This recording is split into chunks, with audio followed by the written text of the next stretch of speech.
ሰላም ጤና ይስጥልን። የተወደዳችሁና የተከበራችሁ የሚዲያችን ቤተሰቦች በያላችሁበት የበዛ ሰላምታችን ወደ እናንተ ይድረስ እያልን ቀጥታ ከአራቱም የአማራ ግዛቶች ያገኘናቸውን ሰፋ ያሉ መረጃዎች በቅደም ተከተል ወደ እናንተም የምናደርስ ይሆናል። እናንተም ድምጻችን ለዓለም እንዲዳረስ ላይክ፣ ሼር እንዲሁም ሰብስክራይብ በማድረግ ቤተሰብ ይሁኑ እያልን ቀጥታ ወዳገኘናቸው መረጃዎች አለፍን።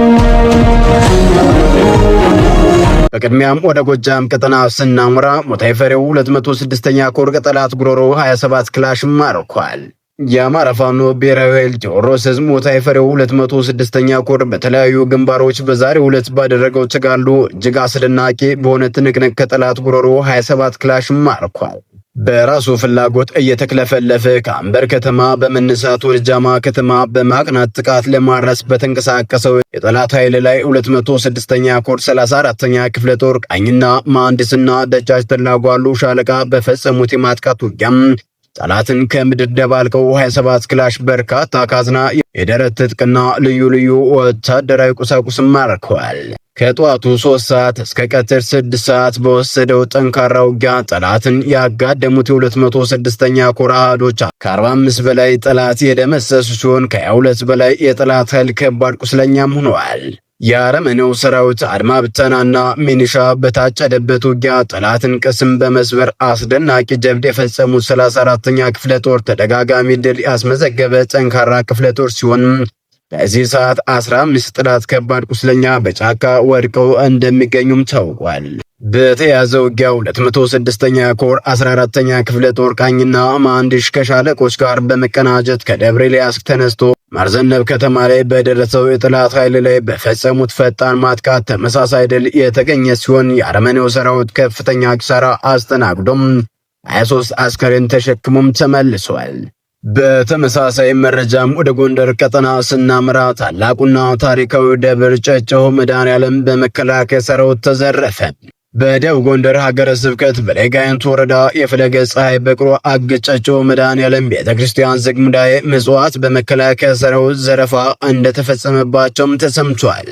ነፍሰ ጡር እናቶችንና ህፃናትን በአሰቃቂ ሁኔታ መግደል፣ የ8ና የ9 ዓመት ታዳጊ ልጆችን ሳይቀር ሴቶችን በደቦ መድፈር፣ አዝመራ ማውደም ልዩ መገለጫው የሆነው የመከላከያ ሰራዊቱም ከደቡብ ጎንደር ዞን ካቢኔዎች ጋር በጋራ በመሆን በታላቁና በታሪካዊ ደብር ጨጨሆ መድኃኔዓለም ቤተክርስቲያን ላይ ፍተሻ በሚል ሰበብ ተጓዥ መንገደኞችን ለደብሩ የሚሰጡትን ምጽዋትን ጨምሮም በዝግ ሙዳየ ምጽዋት የተቀመጠውን ገንዘብና ሌሎች የቤተክርስቲያኗን ሀብት መዝረፉን የዓይን እማኞችም ለሚዲያችንም ገልጸዋል። ወታደሮቹ ከሙዳየ ምጽዋት በተጨማሪም የቤተክርስቲያኗን ታሪካዊ ቅርሶችም ዘርፈው መውሰዳቸው ነው የታወቀው። በ5ኛ ክፍለ ዘመን እንደተመሰረተች የሚነገርላት ቤተክርስቲያኗም ከ2 ዓመታት በፊት አገዛዙ ከህወሓት ጋር ባደረገው ጦርነት የመድፍ ጥቃትም ተፈጽሞባት የነበረ ሲሆን አሁን ደግሞ በመከላከያ ሰራዊቱና በዞኑ ካድሬዎች የተቀናጀ የዘረፋ ጥቃትም ተፈጽሞባታል። የቀድሞ ነገስታቶች በስጦታና በእጅ መንሻነት ለቤተክርስቲያኗ የሰጧትን የወርቅና ሌሎችም ውድ ስጦታዎቿን ቤተክርስቲያኗ እስከዛሬ ጠብቃ ያቆየች ሲሆን እነዚህ ውድ ስጦታዎች በአገዛዙ ወታደራዊ አዛዦች የተመዘበሩ በዓለም አቀፍ ገበያዎች ላይ መቅረባቸው ሲዘገብ መቆየቱም ይታወሳል። በተያያዘ መረጃም ወደ ትግራይ ክልል ስናምራ ትዕግስታችን አልቋል ሲልም ህወሓትም አሳውቋል።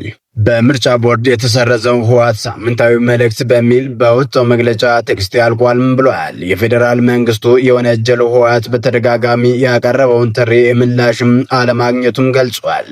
በፕሪቶሪያው የተደረሰውን ስምምነት ተግባራዊ ለማድረግ በተደጋጋሚ ጥሪ ቢያቀርብም ምላሽ እያገኘ የለም ያለው ህወሓትም ከዚህ በኋላ አልታገስም ብሏል።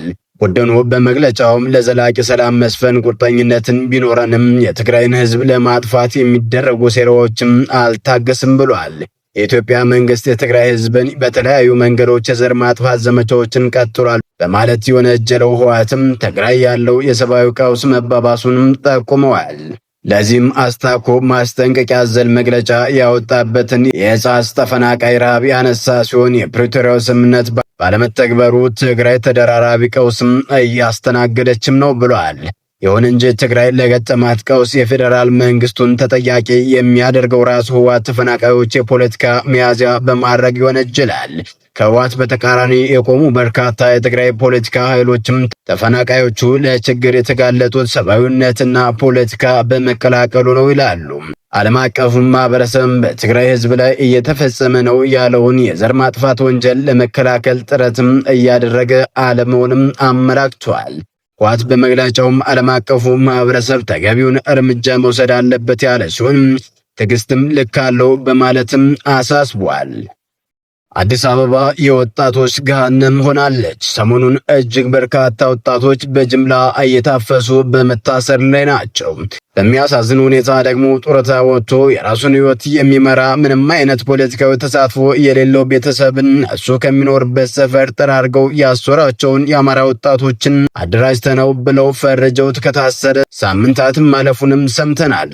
በተያዘ መረጃም ወደ ወለጋ ቀጠና ስናምራ በምስራቅ ወለጋ ኪረሙ ወረዳ እየተባሰ በመጣው የጸጥታ ችግር ነዋሪዎች እየተፈናቀሉ መሆኑ ተገለጸ። በኦሮሚያ ክልል ምስራቅ ወለጋ ዞን ኪረሙ ወረዳ ላለፉት 5 ወራት እየተባሰ የመጣው የጸጥታ ችግር ነዋሪዎችን ለከፋ መፈናቀልና ሰብአዊ ቀውስ መዳረጉንም ሚዲያችን ያነጋገራቸው ነዋሪዎችም ገለጹ።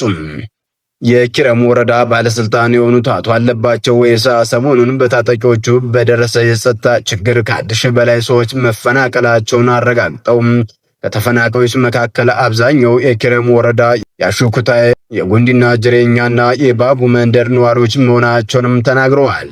ከጉዲና ጅሬና መንደር የተፈናቀሉ አንድ ነዋሪ ሌሊቱን ሙሉ የዘለቀ ተከታታይ ተኩስና ግጭት ነበር ያሉ ሲሆን ለሕይወታቸው በመስጋት ሰብላቸውንና ቤታቸውን ጥለው ወደ ኪረሙ ከተማ በዘመድ ቤት ተጠልለው ነው የምንገኘውም ብለዋል።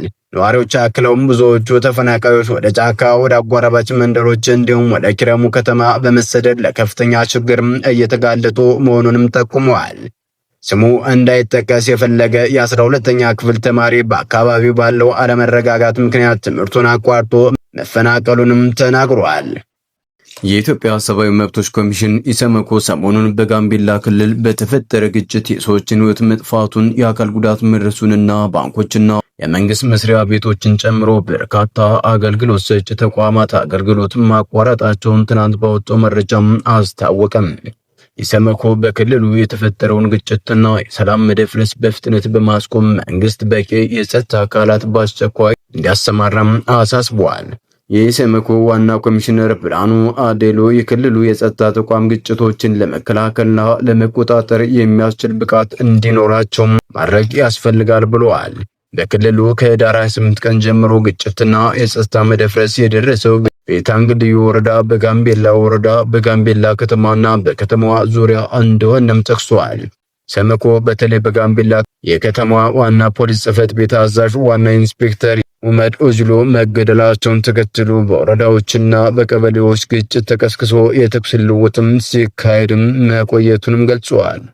ሰላም ጤና ይስጥልን። የተወደዳችሁና የተከበራችሁ የሚዲያችን ቤተሰቦች ለሰዓቱ የነበሩን መረጃዎች እነዚህን ይመስሉ ነበር። በሌላ መረጃዎች እስከምንገናኝ በያላችሁበት ሰላም ቆዩልን።